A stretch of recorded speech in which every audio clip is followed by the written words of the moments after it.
श्री शिवाय नमस्तुभ्यम। हर हर महादेव।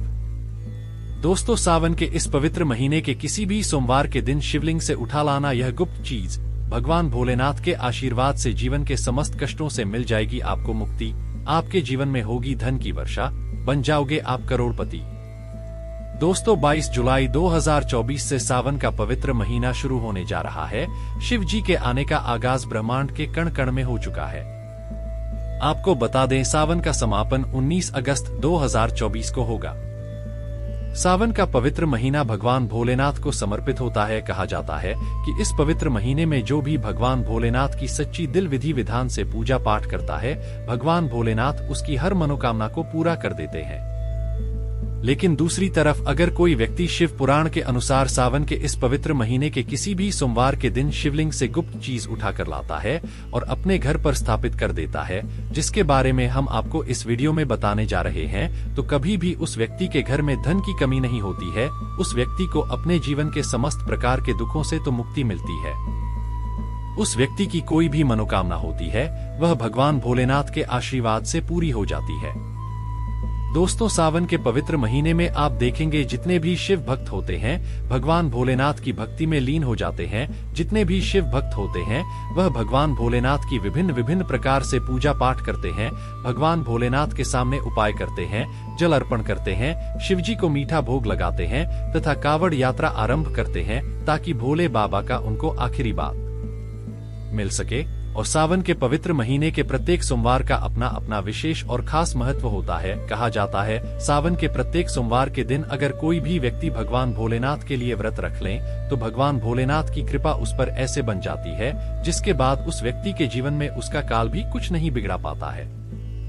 भगवान भोलेनाथ के आशीर्वाद से उस व्यक्ति के जीवन में एक सकारात्मक और चमत्कारिक बदलाव आता है और वह व्यक्ति जिस कार्य को भी शुरू करता है, उस कार्य में उसको सफलता प्राप्त होती है। लेकिन अगर आप सावन के पवित्र महीने के प्रत्येक सोमवार को भगवान भोलेनाथ के लिए व्रत रख सकते हैं और शिवलिंग से यह गुप्त चीज उठा करके लाते हैं और अपने घर पर स्थापित कर लेते हैं, जिसके बारे में हम आपको इस वीडियो में बताने जा रहे हैं, तो दोस्तों मान के चलिए, आपके घर में कभी भी धन धान्य की कमी नहीं होगी। आपको अपने जीवन के समस्त प्रकार के दुखों से मुक्ति तो मिलेगी ही मिलेगी। भगवान भोलेनाथ की असीम कृपा आप पर सदैव बनी रहेगी। दोस्तों, जिन चीजों के बारे में हम आपको बताने जा रहे हैं, जिनको आपको शिवलिंग से किसी भी सोमवार के दिन उठा करके लाना है और अपने घर पर स्थापित करना है, यह शिव पुराण से हम आपको बताने जा रहे हैं। और सही मुहूर्त पर विधि विधान से अगर सावन के पवित्र महीने के किसी भी सोमवार के दिन आप शिवलिंग से गुप्त चीज उठा करके लाते हैं और अपने घर में स्थापित करते हैं, जिसके बारे में हम आपको इस वीडियो में बताने जा रहे, तो आपकी कोई भी मनोकामना हो, जैसे लंबे समय से आप नौकरी की तैयारी कर रहे थे, तो आपकी नौकरी लग जाएगी, आपका बंद पड़ा व्यापार चल पड़ेगा, आपके जीवन में धन आना शुरू हो जाएगा, धन आने के सारे राज खुल जाएंगे। अगर आप आर्थिक कष्टों में फंसे हुए थे, तब ऐसे में आपको आर्थिक तंगी से मुक्ति मिल जाएगी। आपने जो कर्जा लिया हुआ था, जिसके बोझ में आप लोग दबे हुए आ रहे थे, उस कर्ज के माया जाल से आप लोग निकल कर के चले आएंगे, क्योंकि यहाँ पर आपको साक्षात भगवान भोलेनाथ का आशीर्वाद मिलेगा।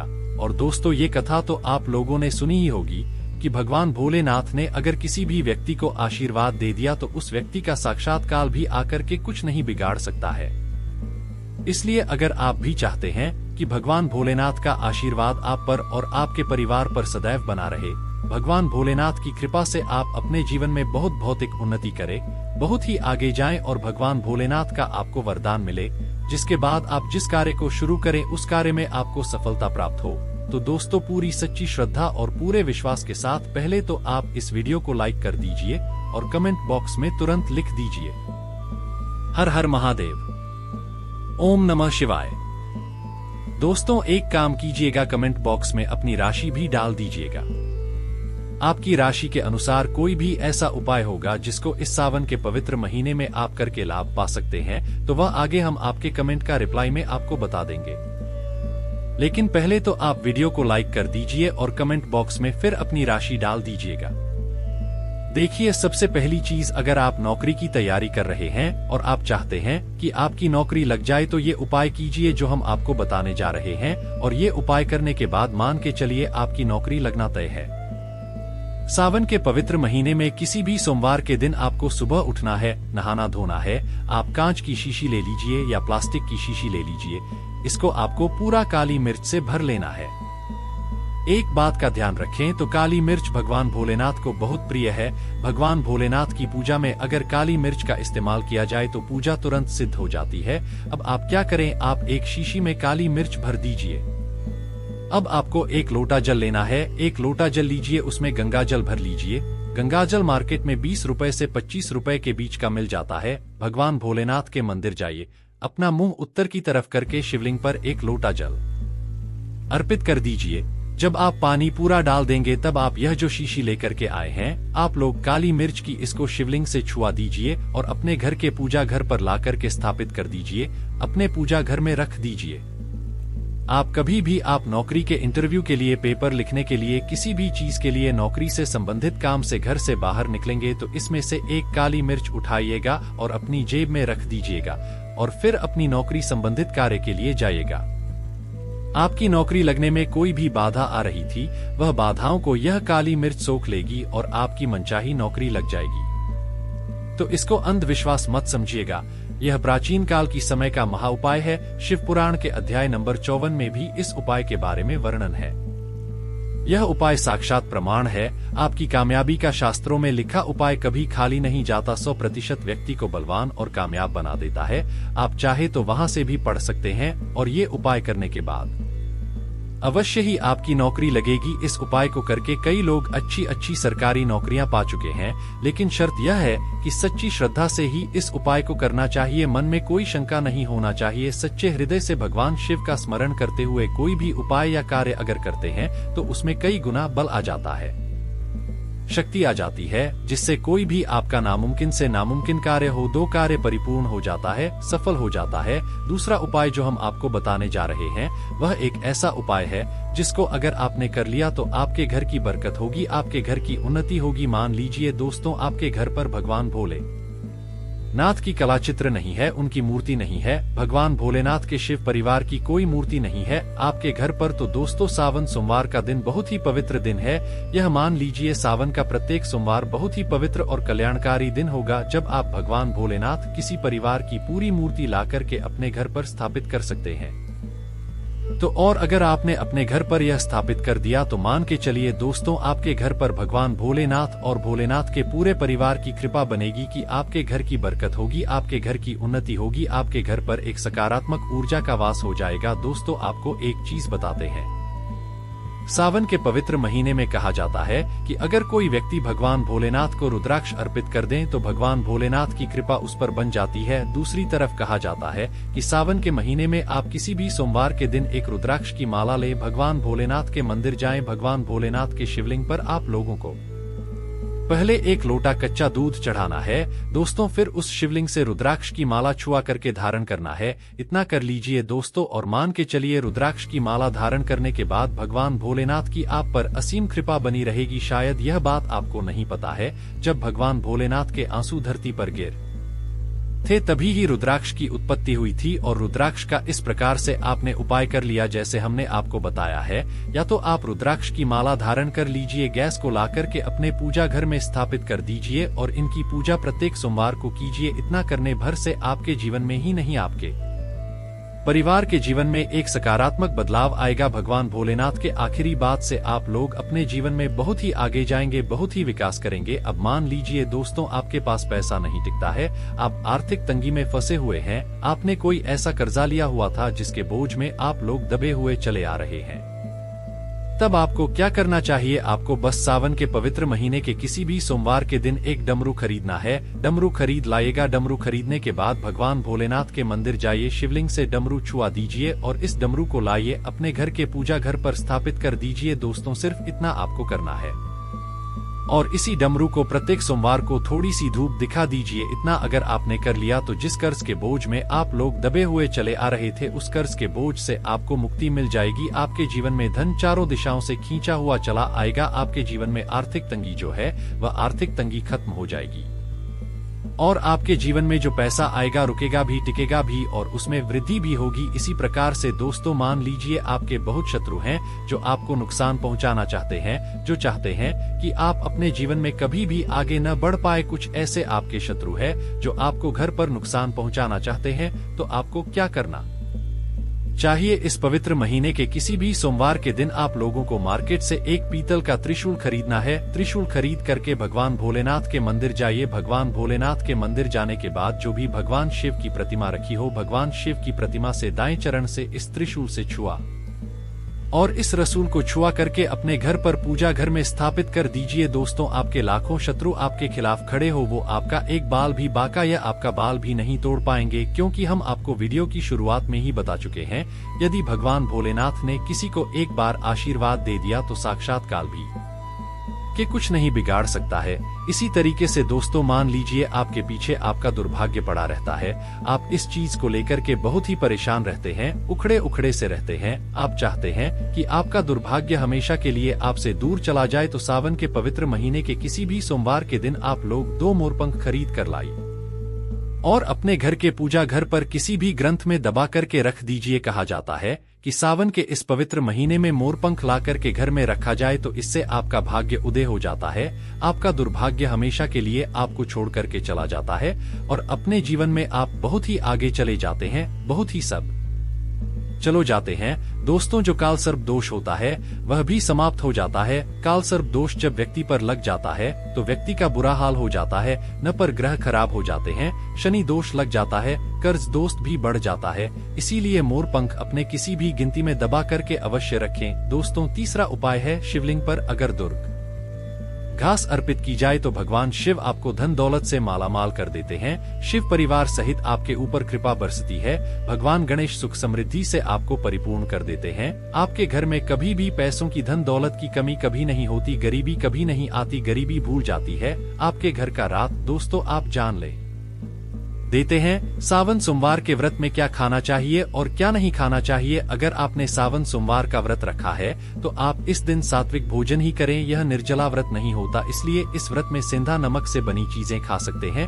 अगर आपने फल खाने पर संकल्प लिया है तो नमक भूलकर भी न खाएं, आप फल वगैरह ही खाएं और कुछ मत खाना। व्रत में बाहर का गन्ने का जूस पीना, उसमें नमक पड़ा होता है, बाहर का जूस भी मत पीना, उनके बर्तनों में भी नमक पड़ा होता है और वो नमक आपके मुंह तक जाएगा तो आपका व्रत खंडित हो जाएगा। व्रत में डिब्बाबंद जूस नहीं पीना चाहिए, उसमें कई केमिकल पड़े होते हैं जिससे व्रत टूट जाता है। दोस्तों सावन में कई बार शुक्रवार का दिन बढ़ जाता है तो खट्टा भूलकर भी मखाना, क्योंकि माता संतोषी इस दौरान जागृत अवस्था में हो जाती है, वो रुष्ट हो जाएंगी। इस दिन आप पानी पूरी, इमली की चटनी वगैरह, खट्टे फल वगैरह जाने अनजाने ने भी मत खाना, क्योंकि इससे माता संतोषी क्रोधित हो जाएंगी। एक बार माता संतोषी रुष्ट हो गई तो आपको जिंदगी भर कष्ट भोगना पड़ेगा। माता रानी भोली है, पर सावन के महीने में जो भी शुक्रवार के दिन खट्टा खाता है उसे परेशानी और माता के क्रोध का सामना करना ही पड़ता है। सावन में साधारण नमक फलों पर लगाकर या अमरूद के बीच में भरकर भूलकर भी नहीं खाना चाहिए। आप सेंधा नमक फलों पर लगाकर खा सकते हैं। सावन के व्रत में चाय पी सकते हैं, लेकिन चाय में नमक मत डालना, इससे हड्डियां गल जाती है। सावन के व्रत में दूध नहीं पीना चाहिए, इससे भगवान शिव क्रोधित हो जाते हैं। सावन में हल्दी मिलाकर दूध पीने से भयंकर श्राप लगता है। सावन में बच्चों को दूध पी लेना चाहिए, पर घर में बड़ों को दूध नहीं पीना चाहिए। यदि सावन का व्रत अगर आपने मीठा रखा है तो आप खीर पराठा या दही पराठा खा सकते हैं। आप चाहें तो सेंधा नमक से बने आलू के पकवान खा सकते हैं, आलू की सब्जी, कुट्टू के आटे की रोटी के साथ खा सकते हैं। लेकिन आता ध्यान से देख ले, पुराने आटे में कीड़े पड़ जाते हैं जिससे आपका व्रत खंडित हो सकता है। व्रतधारी को सावन सोमवार के व्रत में आटा, बेसन, मैदा, सत्तू, अन्य और अनाज का सेवन नहीं करना चाहिए। इसके अलावा अन्य किसी भी व्यक्ति को मांस, मदिरा, लहसुन, प्याज इत्यादि का भी सेवन नहीं करना चाहिए। वहीं व्रत रखने वाले व्यक्ति को धनिया पाउडर, मिर्च पाउडर, सादा नमक का सेवन भूलकर भी नहीं करना चाहिए। सावन में चाहे आपका विरक्त हो या न हो, किसी भी व्यक्ति को कड़ी पकौड़ा नहीं खाना चाहिए। और वहीं पत्तेदार सब्जियां, पालक, मेथी, लाल भाजी, बथुआ, पत्ता गोभी जैसी सब्जियां या साग सब्जियां भूलकर भी नहीं खाना चाहिए। यह जहर के समान मानी जाती है, इसमें कीड़े आ जाते हैं, सांप, बिच्छू वगैरह आ जाते हैं। और जो भी व्यक्ति सावन में बैंगन की सब्जी खाता है उस व्यक्ति को घोर पाप लग जाता है। इसी कारण लोग दूरदर्शी और चतुर्दशी पर बैगन नहीं खाते, पत्तेदार सब्जियां क्यों नहीं खाई जाती, इसके पीछे एक कथा है। मैं आपको बताऊंगा दोस्तों, सावन के पवित्र महीने में कौन सी गलतियां नहीं करना चाहिए। ये गलतियां पाप का भागीदार तो बनाते ही है, साथ ही साथ ऐसा व्यक्ति नरक में अटका रह जाता है। सावन में घर के सभी लोगों को सुबह जल्दी उठना चाहिए और जितना जल्दी हो सके कम से कम पहला साबुन स्नान अवश्य करें। परिवार में सबको स्नान करना चाहिए। यदि कोई बीमार है तो उस पर गंगा जल के छींटे मार दी। सावन में किसी भी गरीब का अपमान न करें, क्या पता उस गरीब के रूप में भगवान शिव हो, क्योंकि भगवान शिव सावन में अपने भक्तों की परीक्षा ने आते ही सावन में देर तक सोने वाली महिला का पति बर्बाद हो जाता है और उसकी मृत्यु निकट भविष्य में जल्दी हो जाती है। इसीलिए पति के उठने से पहले सावन में हर स्त्री को जल्दी उठ जाना चाहिए और भगवान शिव की पूजा करनी चाहिए। सोमवार व्रत आपको अवश्य करना चाहिए, ऐसा करने से धन लक्ष्मी का वास होता है। सावन में पति पत्नी को सहवास नहीं करना चाहिए। अगर आपने व्रत रखा है या आपकी पत्नी ने व्रत रखा है तो आप दूरी बनाकर रखें, क्योंकि इस दौरान भगवान शिव की शरण में होता है।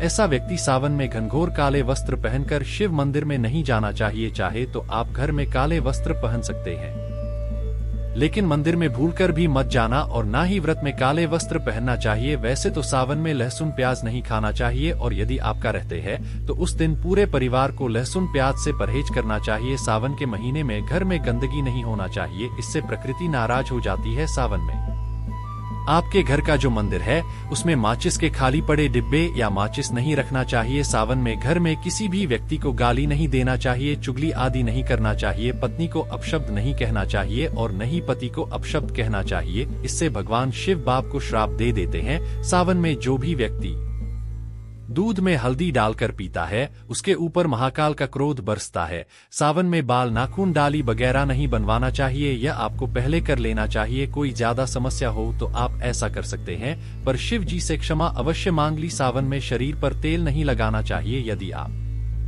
कब रहते हैं तो आप शरीर पर तेल न लगाएं। माता पिता का सम्मान करना चाहिए, क्योंकि माँ माता पार्वती और पिता भगवान शिव को माना जाता है, इसलिए माता पिता में इन दोनों का वास होता है।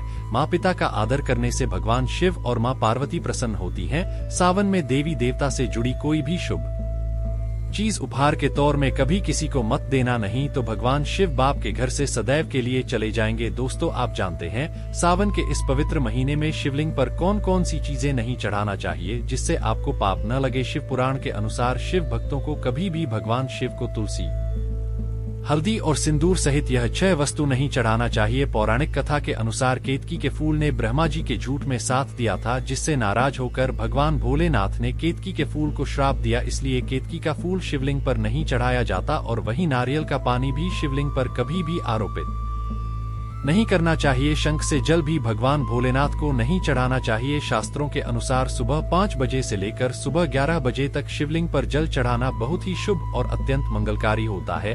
कभी भी शाम के समय शिवलिंग पर जल न चढ़ाएं। शास्त्रों के अनुसार शिवलिंग पर काली मिर्च चढ़ाने से रोगों का नाश होता है, इसके साथ ही सुख समृद्धि की प्राप्ति होती है। घर में कभी भी अंगूठे के आकार से बड़ा शिवलिंग नहीं रखना चाहिए और शिवलिंग पर जलधारा अवश्य होना चाहिए। भगवान भोलेनाथ को टूटे हुए अक्षत कभी अर्पित नहीं करना चाहिए, इससे वह क्रोधित हो जाएंगे। सावन के पवित्र महीने में फटे बेलपत्र शिवलिंग पर अर्पित नहीं करना चाहिए। बेलपत्र की संख्या 3 होना चाहिए। बेल पूरे साबुत होना चाहिए, लेकिन आप 6 महीने पुराना बेलपत्र भी शिवलिंग पर अर्पित कर सकते हैं, लेकिन कटा फटा ना हो। 6 महीने तक बेलपत्र पवित्र और शुभ माना जाता है।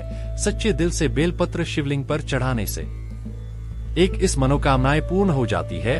भगवान शिव को दूध में पानी डालकर नहीं अर्पित करना चाहिए, इससे आपको फल भी इसी तरह ही मिलेगा। भगवान शिव को 1 बूंद भी आप अर्पित कर सकते हैं, पर दूध शुद्ध होना चाहिए और आपका मन भी शुद्ध होना चाहिए। शास्त्रों के अनुसार पीतल के से शिवलिंग पर दूध चढ़ाना सबसे उत्तम बताया गया है। धार्मिक कर्मकांड में पीतल के बर्तनों का विशेष महत्व बताया गया है। विवाह आदि के कार्यों में इसलिए पीतल के बर्तनों का प्रयोग किया जाता है। आपको बता दें, सोमवार को पीतल के कलश से ही शिवलिंग पर दूध से अभिषेक शुभ बताया गया है। स्टील और प्लास्टिक से बने बर्तन का प्रयोग न करें।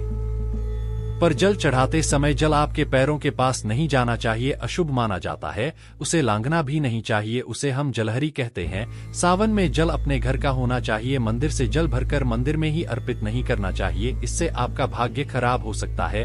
दोस्तों, सावन में यह चीज खा लेने से दुनिया की कोई भी ताकत आपको धनी होने से रोक नहीं पाएगी। मैं ईश्वर की सौगंध खाता हूँ, अगर आपने सावन में यह सीट खा ली तो आपको करोड़पति होते देर नहीं लगेगी, लेकिन सच्चे दिल से ही खाना है। आइए जानते हैं, सावन में शिव भक्तों को शिवलिंग पर चढ़ा हुआ प्रसाद के रूप में धतूरा जरूर खाना चाहिए। इससे आपको ज्यादा नहीं खाना है, बस अपनी जुबान पर हल्का सा टच करना है। ज्यादा खाएंगे तो आप बीमार पड़ जाएंगे, इसलिए बस टच कर लें। आप देखना आपके अंदर सकारात्मकता का संचार होगा और आपको धनी होने से कोई नहीं रोक पाएगा। दूसरा है बेलफल प्रसाद के रूप में खाने से माता पार्वती के साथ साथ भगवान शिव की कृपा बरसेगी और समस्त 33 कोटि देवी देवता आपको धनवान बनाएंगे। बस ये चीजें आपको खाना है और आपको देखना, आपको धनी होने से दुनिया की कोई भी ताकत रोक नहीं पाए। दोस्तों, आप में से कौन कौन भगवान शिव को अपने घर पर बुलाना चाहता है तो कमेंट बॉक्स में लिखें। भगवान शिव आपका स्वागत है हमारे घर में। एक लाइक जरूर करें। धन्यवाद।